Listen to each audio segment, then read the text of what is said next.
Thank you.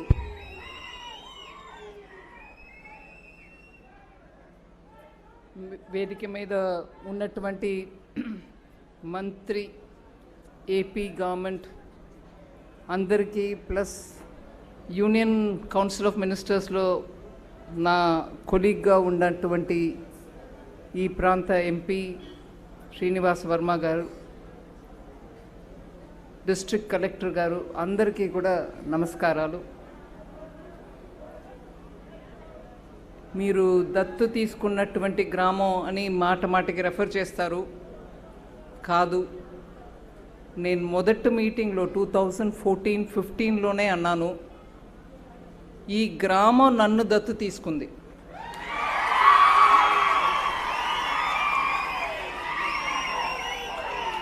ఈ మాట నేను ప్రతిసారి వచ్చినప్పుడు ఎంతో కూడా చెప్తాను ఇదే మాట.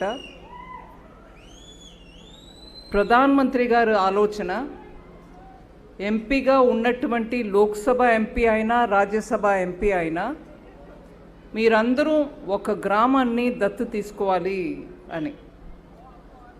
ఆ సమయంలో పిఎం లంకలో ఉన్నటువంటి మహిళలు, తూర్పుతాడులో ఉన్నటువంటి మహిళలు నన్ను దత్తు తీసుకున్నారు. బట్ స్కీమ్ ఏమో ప్రధానమంత్రి గారిది, సో ఆ సందర్భంలో ఈ పిఎం లంక తూర్పుతాడులో పని కొంచెంగా మొదలుపెట్టినప్పుడు నేను ఎప్పుడైనా ఒకసారి దీని గురించి జ్ఞాపకం చేసుకుంటా. మనం మొదటగా ఇక్కడ వచ్చి చేసిన పని మంచినీళ్ళు సరఫరా. ఇక్కడ నీళ్ళంతా ఉప్పు నీళ్ళు అయిపోయాయి, గోదావరి పక్కన ఉన్నా కూడా మనకు తాగుడు నీళ్ళు లేవు.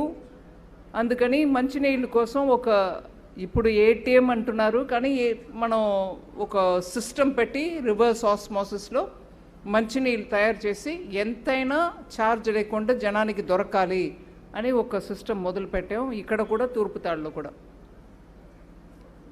బట్ తూర్పుతాడులో దాని తర్వాత మెల్లగా పని ముందుకు సాగల. కానీ ఇక్కడ మహిళలు కంప్లీట్గా ఫుల్గా నాకు సపోర్ట్ ఇవ్వడం వల్ల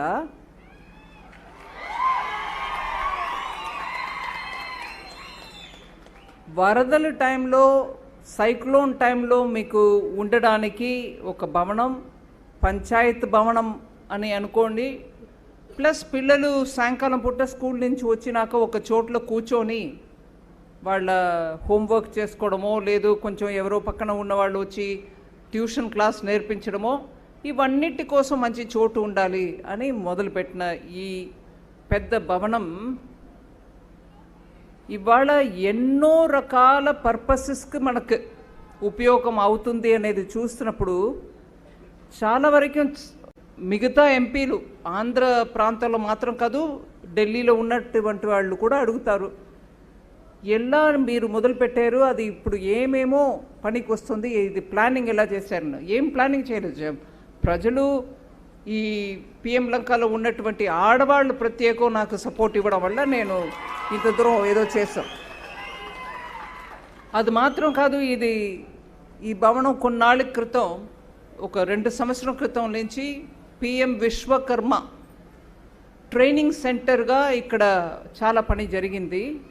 ఒక మారు 2024 ఎలక్షన్, లోక్సభ ఎలక్షన్కి ముందు నేను వచ్చినప్పటికీ ఇక్కడ పిఎం విశ్వకర్మ యోజన కింద 13 రకాల ట్రేడ్స్కి ఇక్కడ ట్రైనింగ్ ఇచ్చారు. అది కార్పెంటర్ రావచ్చు, లేదు హెయిర్ డ్రెస్సర్ రావచ్చు, ఇంకా అట్లా చాలా మేసన్స్, ఫిష్ నెట్ తయారు చేసేవాళ్ళు, ఇట్లా చాలా ట్రేడ్స్కి ఇక్కడ ట్రైనింగ్ అయింది. అప్పుడు ఆ ట్రైనింగ్ పొందిన యువకుల్ని కూడా తీసుకొచ్చారు ఇక్కడ, ఒకసారి మన అందరూ కలుసుకుందామని. వాళ్ళందరికీ కూడా హైదరాబాద్లో లేకపోతే శ్రీ సిటీలో ఉద్యోగం వెంటనే ఆ ట్రైనింగ్ తర్వాత దొరికి ఇక్కడ వచ్చి, నాకు ఉద్యోగం దొరికిందండి, దీనివల్ల దొరికింది, ఈ ట్రైనింగ్ వల్ల దొరికింది అని వచ్చి మాట్లాడారు. చాలా సంతోషంగా అనిపించింది. కానీ దాని తర్వాత ఇంకో ఒక మెప్పు మన గ్రామానికి దొరికింది. ఏంటంటే ఆల్ ఇండియాలో ప్రతి డిస్ట్రిక్ట్లో కూడా పిఎం విశ్వకర్మ ట్రైనింగ్ దొరికింది. అన్ని 700 డిస్ట్రిక్ట్స్ పైన ఉన్నాయి భారతదేశంలో. ప్రతి డిస్ట్రిక్ట్లో కూడా ఈ ట్రైనింగ్ పెట్టారు. ఒక సర్వే చేశారు, ప్రతి డిస్ట్రిక్ట్లో ఎట్లాంటి ట్రైనింగ్ జరుగుతుంది, ట్రైనింగ్ ఎట్లాగా ఉంది, క్వాలిటీ బాగుందా, దాని నుంచి వచ్చిన పిల్లలు ఉద్యోగం దొరుకుతున్నాయా లేదా, ఇవన్నిటిని గురించి సర్వే చేశారు. సర్వేలో జమ్మూ కాశ్మీర్లో ఉన్నటువంటి బడ్గామ్ అనే ఒక డిస్ట్రిక్ట్ వాళ్ళు ఫస్ట్ ర్యాంక్లో వచ్చారు. సెకండ్ ర్యాంక్లో పెద్దమైన లంక. నాకు చాలా ఆనందం కలిగింది. అంటే 2014లో ఫస్ట్ టైం కామర్స్ మినిస్టర్గా అయినప్పుడు, ఫస్ట్ టైం కేంద్ర మంత్రిగా అయినప్పుడు నాకు మారుమూల ప్రాంతం మన నర్సాపురానికి ఇంకా వెనకబడి ఉంది, మత్స్యకారులు ఎక్కువ ఉన్నటువంటి గ్రామం, ఇలా ఎస్సీస్ ఉన్నటువంటి గ్రామం, ఇది అడాప్ట్ చేసుకోండి అన్నారు. నేను ఒకసారి వచ్చి చూసి వెళ్ళినప్పటికీ అదే సెంటిమెంట్ ఆడవాళ్ళ ఎలా ఉండిందనంటే, ఏమో వాళ్ళ ఇంటి కూతురు ఎక్కడో వెళ్ళి వెనక తిరిగి వచ్చినప్పుడు ఎలా రిసీవ్ చేస్తారో అలా రిసీవ్ చేశారు నన్ను. నాకు చాలా ఎమోషనల్గా ఫీల్ అయ్యాను. అయ్యో ఇది చూడు బాబు, నన్ను ఇంత ఈ డిస్ట్రిక్ట్ కోడలు, ఆంధ్ర కోడలు, కానీ పెద్దమైన లంకాలో మాత్రం నన్ను కూతురులాగా ఇన్వైట్ చేశారు. సో నాకు చాలా మనసులో టచింగ్గా అనిపించింది. దాని తర్వాత సాంసద్ ఆదర్శ్ గ్రామ యోజన అది ఇది మొదలుపెట్టాం. ఒకసారి మీరందరే నన్ను తీసుకెళ్ళి చూపించారు. పెద్ద కొబ్బరి తోట ఉండిందండి. అప్పుడు సీఎంగా ఉన్నటువంటి శ్రీ రాజశేఖర్ రెడ్డి గారు వచ్చి అక్కడ జెండా ఆవిష్కరణ చేశారు ఆగస్ట్ 15 నాటికి. కానీ ఆ కొబ్బరి తోట మొత్తం సముద్రాన్ని లోపల వెళ్ళిపోయాయి. ఆ జెండా చూడండి ఎక్కడో 100 మీటర్స్ లోపల ఉంది, సముద్రం లోపల ఉంది. ఈ ఇరోషన్ వల్ల మాకు చాలా నష్టం అవుతుంది. అప్పటి నుంచి మొదలుపెట్టి సరి అయిన వాళ్ళని వెతకాలి, ఊరికే ఏదో చేయకూడదు మనం అని చెప్పి ఆ సాయిల్ ఇరోషన్ కోసం కొంచెం పని మొదలుపెట్టాం. అది ఇప్పుడు కంప్లీట్గా జనవరి సంక్రాంతి టైంలో కంప్లీట్ అవుతుంది వింటున్నా మాట.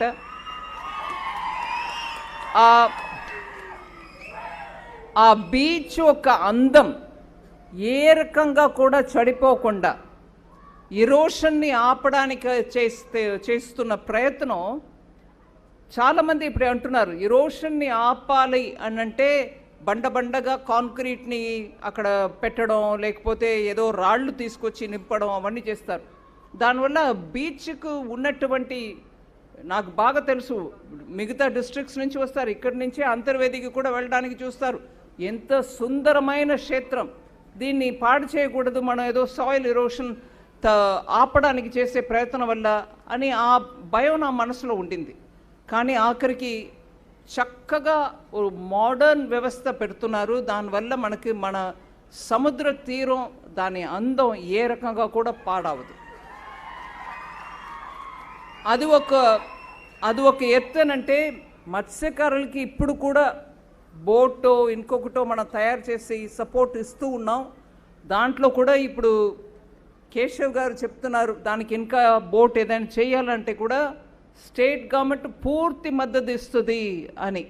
ఆ మాటని నేను వారిని ఇక్కడ వేదికపై ఉండగా నేను మీ ముందు చెప్తున్నా, మత్స్యకారులకి ఇక్కడ ఏ ఒక్క డిమాండ్ ఉన్నా కూడా స్టేట్ గవర్నమెంట్ పూర్తి మద్దతు పలుకుతుంది అనేదని మనం గుర్తుపెట్టుకొని మనం కూడా దాన్ని ముందు పెట్టుకొని మన వృత్తిని సరిగా ముందు తీసుకెళ్ళడానికి ఏమేం కావాలో గవర్నమెంట్ ద్వారా, కేంద్ర ప్రభుత్వం లేదు రాష్ట్ర ప్రభుత్వం, అందుకే ప్రధానమంత్రి గారు అప్పుడప్పుడు అంటారు సరి అయిన ఓటు వేయండి, ట్విన్ ఎంజిన్ అంటారు. ఒక్క ఎంజిన్ ఉంటే ఒక్క మోటార్ బైక్ ఎలా వెళ్తుంది, అదే 2 ఎంజిన్ ఉంటే ఎలా వెళ్తుంది, ఇంకా పవర్ఫుల్గా వెళ్ళడానికి ఆస్కారం ఉంటుంది. ఇప్పుడు మనకి ఇక్కడ ఎన్డీఏ ప్రభుత్వం ఉండడం చాలా ఉపయోగం. అందువల్ల ఇక్కడ ఉన్న ప్రజలందరికీ కూడా చెప్తున్నా, నేను ఏదో కేంద్ర ప్రభుత్వం ద్వారా లేదు విత్త మంత్రి ఫైనాన్స్ మినిస్టర్ అనేది కాదు. ఇక్కడ నేను మీలో ఒకరు, మీ ఇంటి కూతురు, ఈ ప్రాంతాన్ని మనం ఇంకా ఎంత ఫాస్ట్గా ముందు తీసుకెళ్ళడానికి ఏమేం ఆలోచన ఉన్నాయో అన్నిటినీ కూడా మనం రాష్ట్ర ప్రభుత్వం కానీ కేంద్ర ప్రభుత్వం కానీ తీసుకెళ్ళి మనం పూర్తి చేసుకోవాలి. ఇంకా వస్తుంది ఇంకా చేస్తారనేది కాదు, మీరు లిస్టు పెట్టాలి. న్యాయమైన కోరిక ఏది ఉన్నా కూడా చెప్పడంలో సంకోచం ఉండకూడదు. ఇక్కడ ఈ భవనం ఇప్పుడు రీసెంట్గా వచ్చిన సైక్లోన్లో మీ అందరికీ పనికి వచ్చింది, చాలా సంతోషం. కానీ మన పిల్లలకి దీని నుంచి ఏం దొరుకుతుంది అనే ఆలోచనతోనే నేను సెయింట్ వాళ్ళని అడిగాను, మీరు కార్పొరేట్ సోషల్ రెస్పాన్సిబిలిటీ సిఎస్ఆర్ ద్వారా మీరు పెద్ద ఒక ఐటీ కంపెనీ నడిపి అది ఇంకా బాగా నడుస్తుంది. అయినా ఇవాళ ఏఐ ద్వారా, ఆర్టిఫిషియల్ ఇంటెలిజెన్స్ ద్వారా కంపెనీలు తన ఉత్పత్తిని కంప్లీట్గా ఏఐ ద్వారా నడిపిస్తున్నారు. కానీ ముందులాగా ఒకరు వస్తారు, ఒక టెక్నీషియన్ వస్తారు, ఒకరు ఇంజనీర్ వస్తారు అని చాలా రకం ఎంప్లాయ్మెంట్ తోటి నడపట్లే. కానీ ఆ ఏఐని కూడా నడిపించే వాళ్ళు మనుషులే కదా. అది మన యువకులు, మన ఆడపిల్లలు, మన మగపిల్లలు ట్రైనింగ్ సరిగా ఉంటే వాళ్ళే ఆ ఏఐ నడిపిస్తారు కదా అని ఒక ప్రశ్న. ఇది కాకుండా ప్రధానమంత్రి గారు ఎప్పుడు కూడా, నరేంద్ర మోదీ గారు ఎప్పుడు చెప్తారు, గ్రామాల్లో ఈ డ్రోన్ యూస్ చేసుకొని రైతులకి వాళ్ళ పంట పెంచడానికి ఏమేం చేయాలో అది చేయాలి. గ్రామంలో ప్రతి ఒక్క గ్రామంలో కనీసం ఒక 10 మంది డ్రోన్ దీది అంటే డ్రోన్ని ఉపయోగించే సోదరులు ఉండాలి. ఆడవాళ్ళకి ఆ ట్రైనింగ్ ఇవ్వండి, వాళ్ళు వెళ్ళి నడపని ఆ డ్రోన్ని, అది ఫెర్టిలైజర్ స్ప్రే చేయడానికి ఉండొచ్చు, లేదు విత్తనం చేయడానికి ఉండొచ్చు. ఆడవాళ్ళకు ట్రైనింగ్ ఏంటి, లక్పతి దీది, డ్రోన్ దీది, అதாவது గ్రామాన్ని ఇంకా మంచిగా చేసి ఆడవాళ్ళు లక్షాధిపతిగా అవ్వాలి అనే రకంగా లక్పతి దీది అన్నారు. సో లక్పతి దీదియో డ్రోన్ దీదియో మనం గ్రామానికి అది చూడడానికి ప్లాన్ చేస్తున్నారు. కానీ ఆ డ్రోన్ని తయారు చేసేవాళ్ళు ఎవరు, ఆ డ్రోన్ని నడిపేవాళ్ళు ఎవరు, ఆ డ్రోన్లో ఏదైనా రిపేర్ వస్తే ఆ రిపేర్ చేసేవాళ్ళు ఎవరు, దానికి ట్రైనింగ్ కావాలి అని ఇక్కడ మనం 3 రకాల ట్రైనింగ్ ఆ సైంట్ గ్రూప్ ద్వారా పెడుతున్నాం. మొదటి ట్రైనింగ్ ఏమో ఆ డ్రోన్ అంటే ఏంటి, అది ఎలా ప్లాన్ చేస్తుంది, ఎలా దాన్ని తయారు చేయాలి, దాన్ని ఎలా ఉపయోగించాలి, దాంట్లో ఉన్న సెన్సర్ అంటే ఏంటి అని చాలా టెక్నికల్ విషయాన్ని అన్నిటినీ కూడా నేర్పిస్తున్నారు. 3 నెలల తర్వాత మీకు సర్టిఫికేట్ దొరుకుతుంది. దాని తర్వాత మీరు ఏఐ ద్వారా నడిచే కంపెనీలో వెళ్తే మీకు ఉద్యోగం దొరకడం ఖచ్చితం. అది ఒక ట్రైనింగ్. రెండోది జస్ట్ డ్రోన్ కాదు, 3D ప్రింటర్ కావచ్చు, లేకపోతే రోబోటిక్స్. అక్కడ మనం చూస్తున్నాం రోబోట్ లాగా కుక్క ఒకటి నమస్కారం చేస్తుంది, ఇంకా మనం చెప్పేదన్నీ కూడా చేసడానికి తయారుగా ఉన్నటువంటి రోబోట్. అది రోబోట్ అంటే ఏంటి, ఎక్కడో ఉపయోగించాలి, అది దానివల్ల ఏమేం చేయవచ్చు, దానికి ట్రైనింగ్. అది రెండో రకమైనది. మూడో రకమైన ట్రైనింగ్ ఈ కంప్యూటర్ ముందు కూర్చొని ఏం చేస్తున్నావే అని ఆడవాళ్ళు తల్లిలు అందరూ కూతుర్ని అడుగుతూ ఉంటారు. కానీ దాని ద్వారా ఇవాళ విదేశాల్లో ఉన్నటువంటి మార్కెట్ అన్నిటినీ కూడా మన ప్రోడక్ట్స్ అక్కడ ఎలాగ వెళ్ళి సేల్ చేయడం, అమ్మడం ఎలాగా, దానికి ఆన్లైన్ ద్వారా ఏమేం చేయవచ్చు, ఎవరితో కాంటాక్ట్ పెట్టాలి, ఏ ప్లాట్ఫామ్కి కనెక్షన్ పెట్టాలి, ఇవన్నిటిని ట్రైనింగ్. మూడవది ట్రైనింగ్. సో 3 రకాల ట్రైనింగ్ ఈ సియంట్ కంపెనీ ద్వారా వాళ్ళే మెటీరియల్ ఇస్తున్నారు, వాళ్ళే కంప్యూటర్ ఇస్తున్నారు, వాళ్ళే దానికి కావాల్సిన పుస్తకాలు మీరు దాని నుంచి నేర్చుకొని కంప్యూటర్లో చేయడానికి ఆ పుస్తకాలని కూడా వాళ్ళే తయారు చేసి ఇస్తున్నారు. ఇప్పుడు ఇంగ్లీష్లో ఇస్తున్నారు, తెలుగులో కూడా ఇస్తున్నారు. ఇట్లాగా ఒక ఇంజనీరింగ్లో ఐటీ సెక్టర్లో ఉన్నటువంటి ఒక పెద్ద కంపెనీ వాళ్ళే వచ్చి ఇక్కడ ఉన్నటువంటి ప్రతి ఒక్క రూమ్ని ఐటీ కంపెనీ ట్రైనింగ్కి ఆ రూమ్ని తయారు చేసి దాంట్లో కంప్యూటర్ని పెట్టి డ్రోన్స్ని పెట్టి డ్రోన్స్కి కావాల్సిన వస్తువుల్ని పెట్టి దాన్ని ఎలా నేర్పించాలి అనే పూర్తి వ్యవస్థ చేసుకొని ఆ ట్రైనింగ్ ఇచ్చే మనుషుల్ని కూడా తీసుకొచ్చి వాళ్ళ ద్వారా ఇక్కడ ఉన్నటువంటి వాళ్ళకి ట్రైనింగ్ ఇచ్చి మిమ్మల్ని మార్కెట్కి ఇవాళ రెడీగా చేస్తున్నారు. మార్కెట్ అంటే జాబ్ మార్కెట్కి రెడీ చేస్తున్నారు.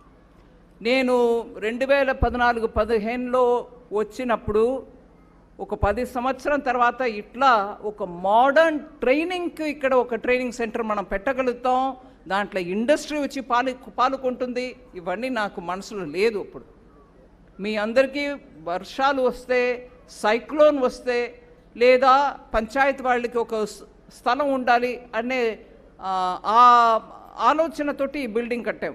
కానీ అది ఎన్ని రకాల ఇవాళ మనకు ఉపయోగంగా ఉంది అనేది నేను చూస్తున్నాం. దానికి పూర్తి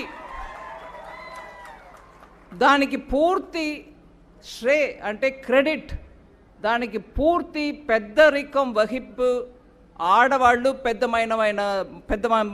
పెద్దమైనమాని లంక ఆడవాళ్ళకే వెళ్ళి చేరుకోవాలి. వాళ్ళ స్ఫూర్తి వల్లే ఇవాళ ఇవన్నీ ఇక్కడ జరుగుతుంది.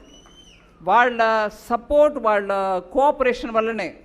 ఈ పిఎం లంక వాళ్ళు మాత్రం ముందుకు వచ్చి ఇంత చేయకపోతే ఇవాళ గ్లోబల్ ఇండియన్ ట్రైనింగ్ సెంటర్ల టాప్ల పిఎం లంక రావడం అనేది అసంభావితం.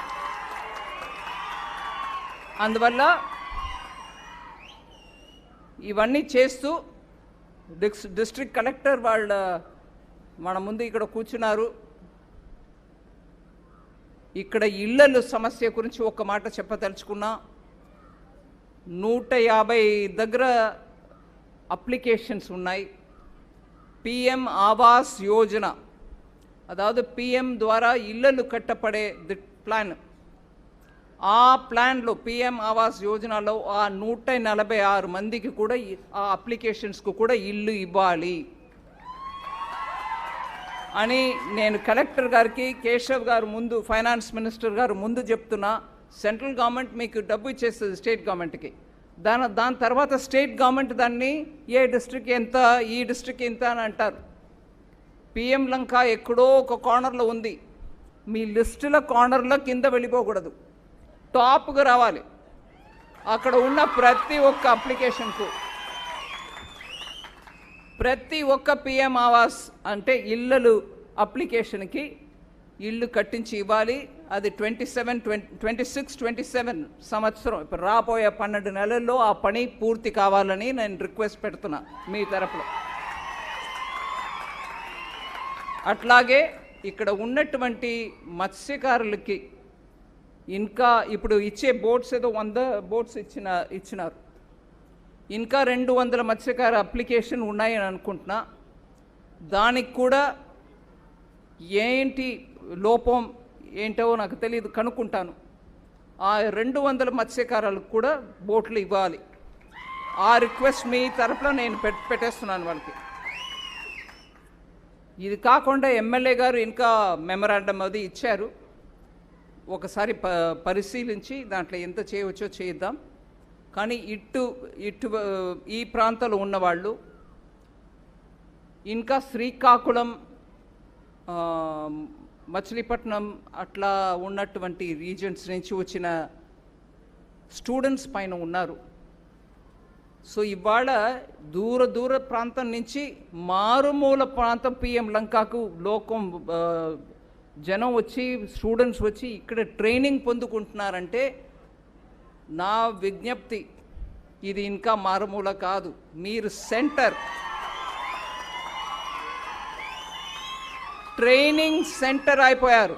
Centre for excellent AI training అంటే పిఎం లంక. పూర్తి ఆంధ్రప్రదేశ్ పూర్తిగా ఎక్కడ ఉన్నా ఏఐల ట్రైనింగ్ కావాలంటే ఇంజనీరింగ్ గ్రాడ్యుయేట్ లేదా 10 పాస్ అయిన వాళ్ళు లేదా BA BCom చదివిన వాళ్ళు ఏఐ ట్రైనింగ్ పొందాలంటే పిఎం లంకకు రాక తప్పదు. ఆ లెవెల్లో మనం ట్రైనింగ్ పెడుతున్నాం. ఆ లెవెల్లో ఇక్కడ ట్రైనింగ్ నడుస్తుంది. అందువల్ల దీనికి కోఆపరేషన్ ఇచ్చిన ప్రతి ఒక్కరికి, MLA, MP, district incharge minister, finance minister Keshav garu, plus Andhra Pradesh government అందరికీ నా తరపులో ధన్యవాదాలు తెలియపరుచుకుంటాను. సో పిఎం లంక మీ అందరూ ముందులాగానే అదే ఉత్సాహంతో మన ఊరు బాగుపడాలి, మన ఊరు ఇంకొక లెవెల్లో ఉండాలి, ఆంధ్రప్రదేశ్లోనే టాప్ లెవెల్లో ఉండాలని ప్రయత్నం చేయండి. Thank you very much. నమస్కారం. Thank you madam, thank you very much. మీ ప్రతి మాట మాకు నిజంగా స్ఫూర్తిదాయకం అని సందర్భంగా మనవి చేసుకుంటూ ఇప్పుడు MOU ఎక్స్చేంజ్ కార్యక్రమం గేమ్ హబ్ వారితో కలెక్టర్ గారు మరియు తీసుకుంటారు. ఈ గేమ్ హబ్ వారు ఎంటర్‌ప్రెన్యూర్‌షిప్ ఒక మిషన్గా తీసుకుని 5,000 ఎంటర్ప్రైజెస్ని ప్రమోట్ చేస్తున్నారు. 25,000 మంది మెంబర్స్ వెస్ట్ గోదావరిలో వీరిని